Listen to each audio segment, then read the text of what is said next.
Back to the Future Part II ending explained, where the train comes from, and what happens to Doc and Marty next. The ending of Back to the Future Part II shows Dr. Emmett Brown flying a time-traveling train and surprising a mournful Marty McFly, who was feeling sad about possibly never seeing Doc again. Back to the Future Part II, set in 1885, is a sci-fi western adventure movie that follows Marty in the Wild West, where he goes to help Doc return to the present. This 1885 is one of Back to the Future's many alternate timelines that the characters inadvertently create during their chaotic journey spanning a trilogy of movies. Back to the Future Part 2 ends with the revelation that Doc has been sent to 1885, setting up Marty's journey in the sequel.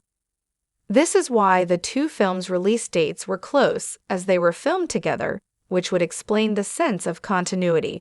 However, by the end of Back to the Future Part II, their adventures seem to be permanently over. Marty is sad he'll never see Doc again, but a surprise awaits him and the viewers. Back to the Future Part II breaks the trilogy curse by being a fantastic third and final movie. Doc and Marty figure out a way for the local train to push their time machine to help them go back to 1985 in the third act of Back to the Future Part II. However, Doc realizes he wants to live out the rest of his days with Clara Clayton, the love of his life, in 1885, and bids adieu to Marty, giving him instructions to destroy the time machine. After being sent back to 1985, Marty is sad he won't see the Doc again, but the Doc flies in on a time-traveling train in one of the most iconic scenes in the Back to the Future trilogy. Doc most likely used the technology from the car that sent him to 1885 originally. Since he had already figured out a way to make trains run at the required speed of 88 miles per hour, that must have allowed him to travel through time by train. The scene also introduces viewers to his two kids, Jules and Verne, named after both Carla and his favorite author, Jules Verne. He had already traveled to various historical places with his family, and made a stop in 1985 to reassure Marty that they would see more of each other. The original plan that Marty and Doc made involved pushing their time-traveling DeLorean at 88 miles per hour with a train, so it takes them back to 1985. For this, they needed to stop the local train and use the special logs created by Doc, which give the train the excess energy needed to hit such an absurdly high speed for its time. While they manage that in time, Doc has to stay behind in the train's cabin to put the logs in the fire, while Marty sits in the car and notifies Doc about the speed and the time remaining. Just when Doc attempts to move from the train's cabin to the DeLorean, after dropping the last log in the fire, Clara shows up behind the train to try and catch up with Doc. Her life is endangered by the speed of the train, which threatens to throw her off. Fortunately, Marty still has his hoverboard from 2015, and he sends it back to Doc, who uses it to balance himself and hold Clara.